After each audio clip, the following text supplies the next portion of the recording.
First contact. The stars shimmered like scattered diamonds against the velvet canvas of space, viewed through the reinforced observation dome of Luna Base 1. Commander Maya Chen stood with her hands clasped behind her back, her dark eyes reflecting the distant Earth hanging in the void. At 42, she had the distinguished bearing of someone who had earned every promotion through merit rather than politics. The year was 2157, and humanity had managed to establish permanent bases on both the Moon and Mars, with ambitious plans for the Jupiter moons within the decade. "Commander," a voice called from behind her, "we're picking up some unusual readings in Sector 7. Maya turned to face Lieutenant Raj Patel, whose normally calm demeanor was disturbed by a slight furrow in his brow. "Define unusual, Lieutenant." "Energy signatures unlike anything in our database, ma'am. They appeared suddenly at the edge of our sensor range, and they're moving in formation." Maya felt a chill run down her spine. Formation meant intelligence. Intelligence meant they weren't alone anymore. Within 24 hours, the unidentified objects had moved closer, revealing themselves as 3 sleek vessels of clearly artificial design. Their hulls gleamed with a bluish-purple iridescence that seemed to shift and change depending on the angle of observation. Earth's unified government, the Global Coalition, called an emergency meeting as scientists and military strategists analyzed the limited data available.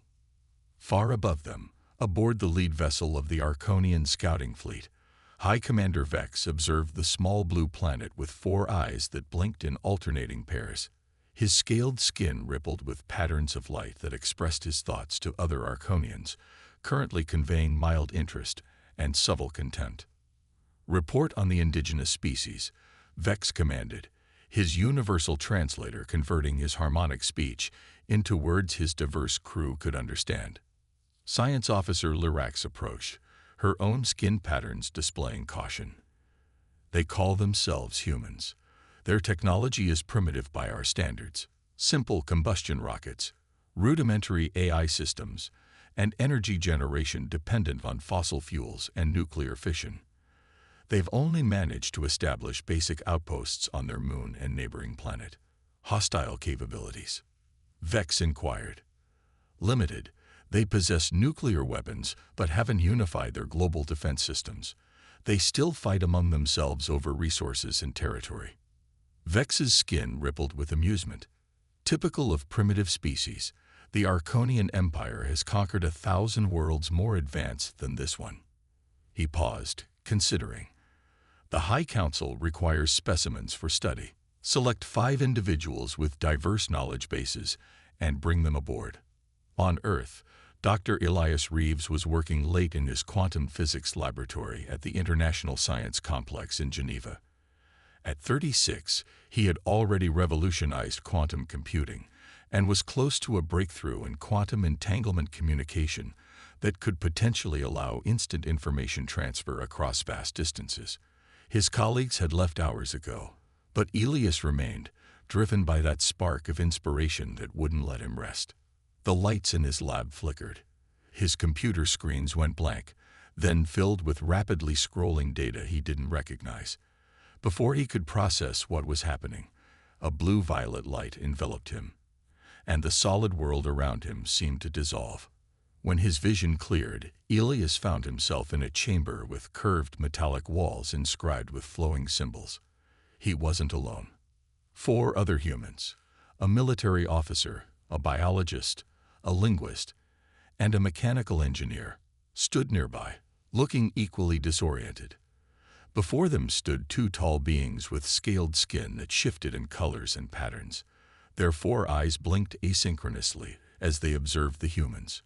"Specimens secured," one of the aliens said, the words somehow translating in Elias's mind.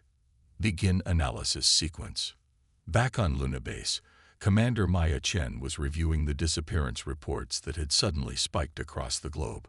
5 highly accomplished individuals in different fields had vanished within the same hour, leaving behind only brief flashes of blue-violet light captured on security cameras. "This can't be coincidence," she muttered, connecting the dots to the alien vessels that now orbited Earth openly, ignoring all attempts at communication. Her communication device chimed. "Commander," Lieutenant Patel's voice was tight with urgency. "You need to see this." On her screen appeared a live feed from Earth's observation satellites. One of the alien vessels had positioned itself above Luna Base 2, on the far side of the moon. Before any warning could be issued, a beam of energy erupted from the ship, striking the facility with devastating precision. The dome shattered instantly, exposing the base to the vacuum of space. 2,000 colonists, scientists, engineers, and their families were gone in an instant. Earth watched in horror as the first major human settlement beyond their homeworld was destroyed. The message was clear: submit or face extinction. In the chamber aboard the Arconian vessel, the captive humans witnessed the destruction through a viewing portal. Dr. Elias Reeves felt his knees weaken as he watched the base crumble. The military officer, who had introduced herself as Captain Sarah Winters, stood rigid, her face a mask of controlled rage. One of the Arconians approached. "This is what happens to species who resist the Arconian Empire," it said through whatever technology allowed them to communicate. "Your world will submit or face similar consequences. You've made a mistake."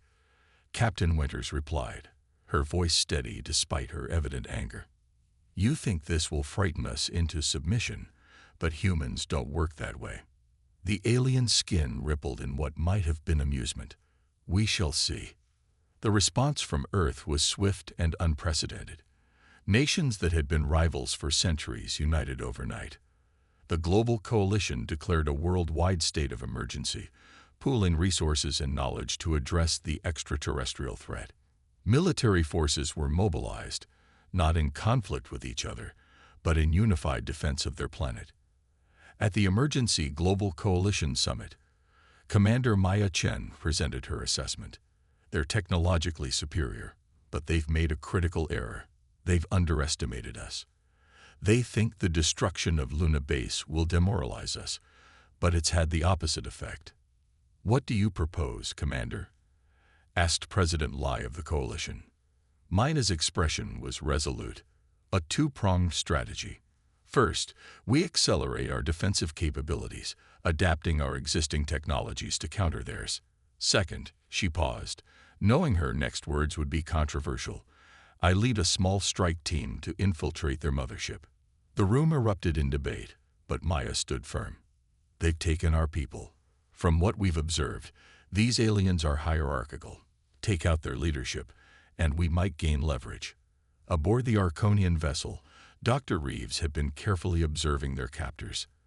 Their technology was advanced, but not incomprehensible. The principles behind it seemed to align with theories he had been developing, particularly regarding quantum communication and energy manipulation. When the aliens separated the captives for individual examination, Elias used the opportunity to study the chamber's control systems. The interface responded to both touch and the aliens' bioluminescent skin patterns. He couldn't access it directly, but he began to understand its logic. Meanwhile, Captain Winters had been testing the containment field that kept them imprisoned. Each time the aliens entered or exited, the field flickered momentarily. There was a pattern to it, a potential weakness. When they were brought back together, Winters whispered to the group, "These aliens, these Arconians, they're overconfident. They don't see us as a threat. That's our advantage." The linguist, Dr. Amara Okafor, nodded. "I've been analyzing their language patterns. Their translator devices seem to be worn on their necks, and they emit a specific energy signature when active." The mechanical engineer, Jin Park, added, "Their ship systems have redundancies, but they all connect to a central power distribution network. If we could cause a surge in one system, it might create a cascade effect." Elias finished, excitement building despite their dire situation. "Their quantum communication technology is similar to what I've been developing. If I can access their systems, I might be able to send a message to Earth." On Earth, preparations for Maya's mission accelerated. Using data collected from the aliens' communications and energy signatures, scientists developed shielding technology that might allow a small craft to approach the mothership undetected.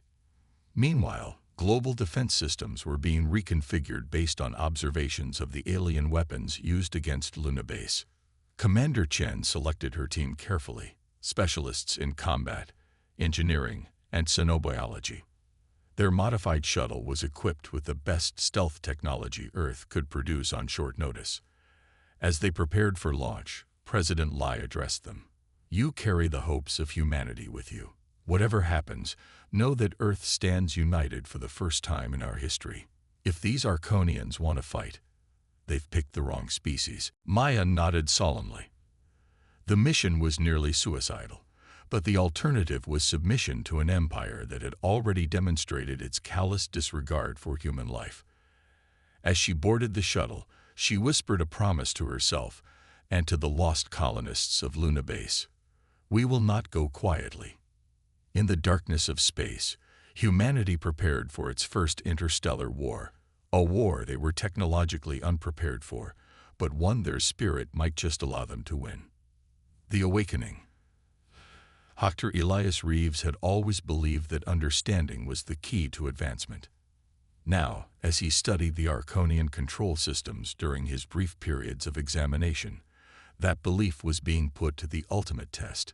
Each time the aliens took him to their laboratory, he memorized more of their symbols, more of their patterns, building a mental map of their technology. Captain Sarah Winters, meanwhile, had been carefully timing the guard rotations and security field fluctuations. The Arconians were methodical to a fault. Their overconfidence manifested in rigid procedures that never varied.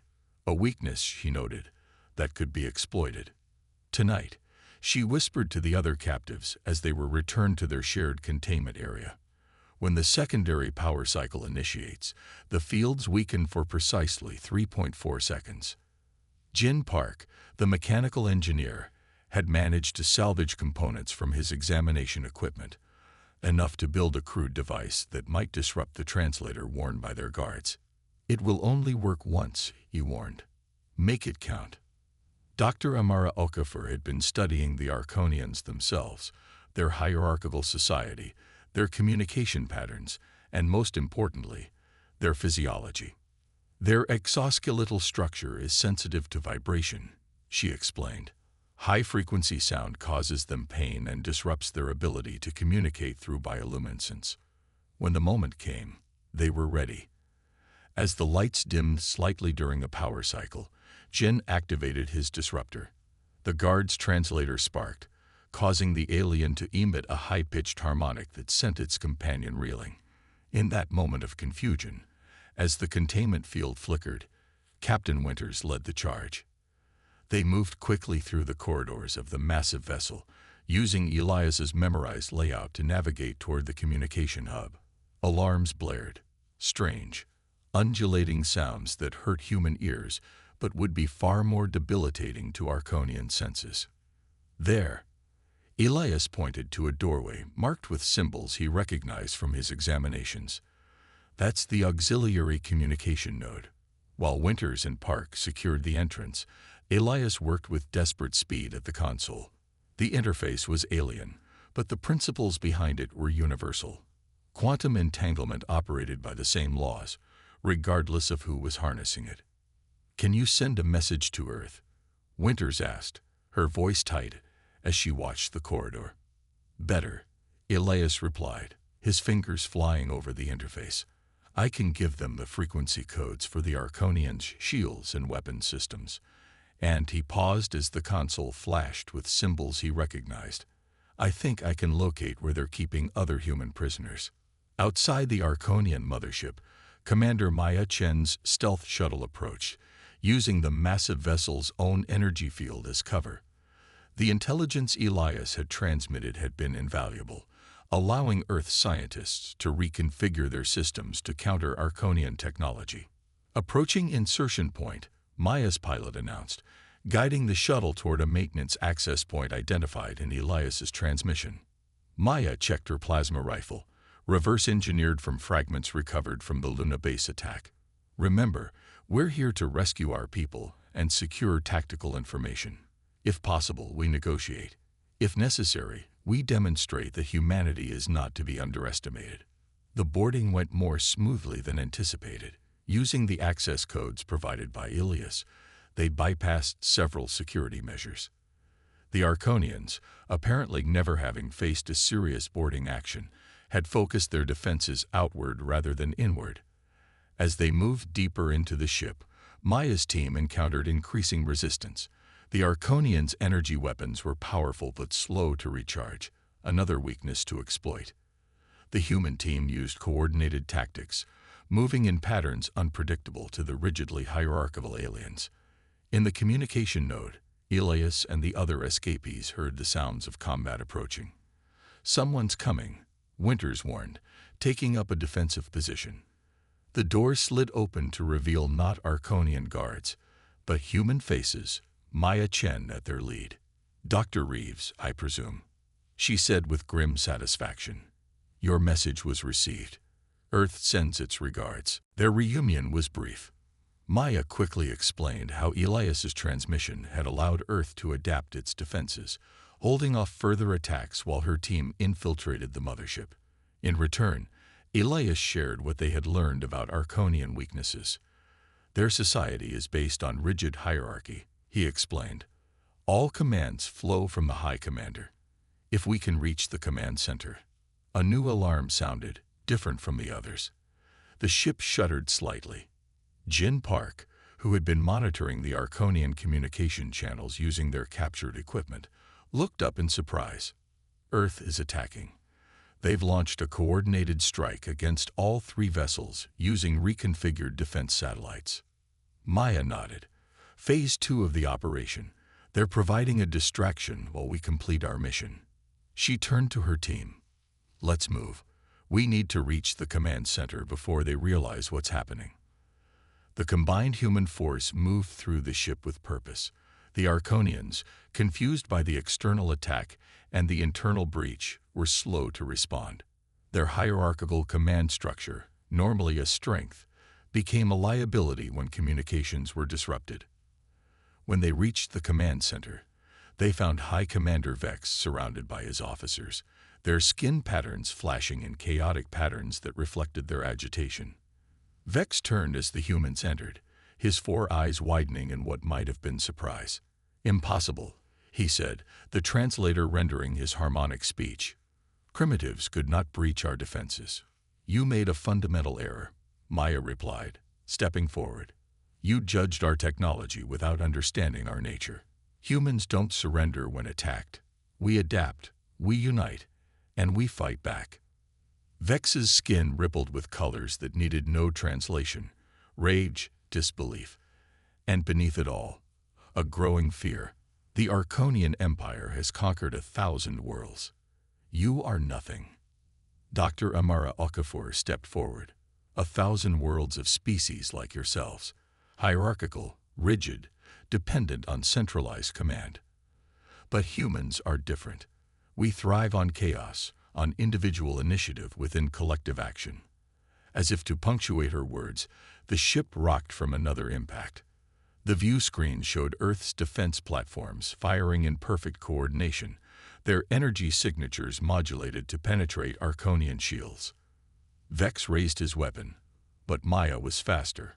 Her plasma rifle fired, the energy burst striking not Vex, but the central command console behind him. The system erupted in sparks, and the command center plunged into momentary darkness before emergency systems activated. "Your choice, Commander," Maya said into the dim light. "Retreat or face extinction. Because make no mistake, humans don't fight to conquer. We fight to survive, and there is nothing more dangerous in this universe than a species fighting for its survival." The standoff lasted seconds that felt like hours. Finally, Vex's skin displayed a pattern they hadn't seen before: submission.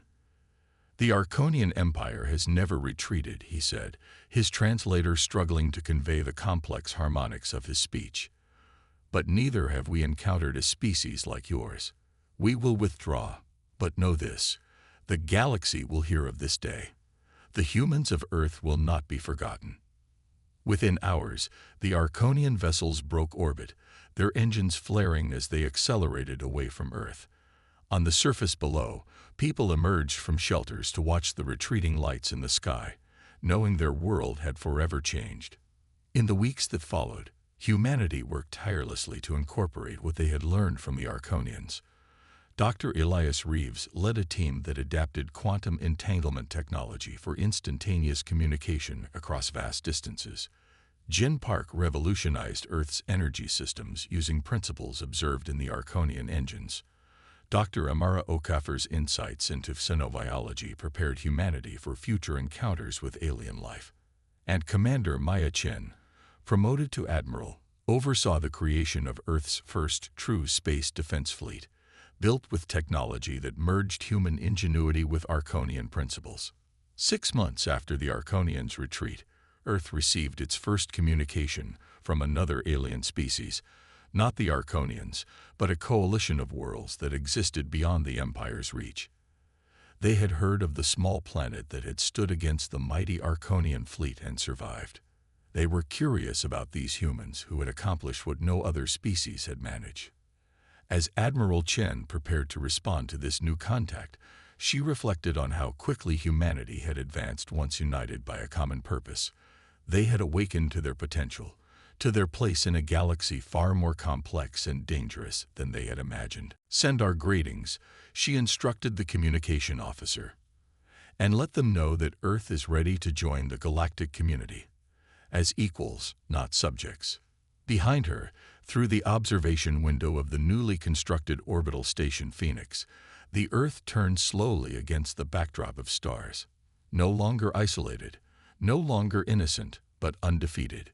Humanity had faced its first cosmic challenge and emerged stronger, proving to the universe that they had indeed picked a fight with the most dangerous species in the galaxy.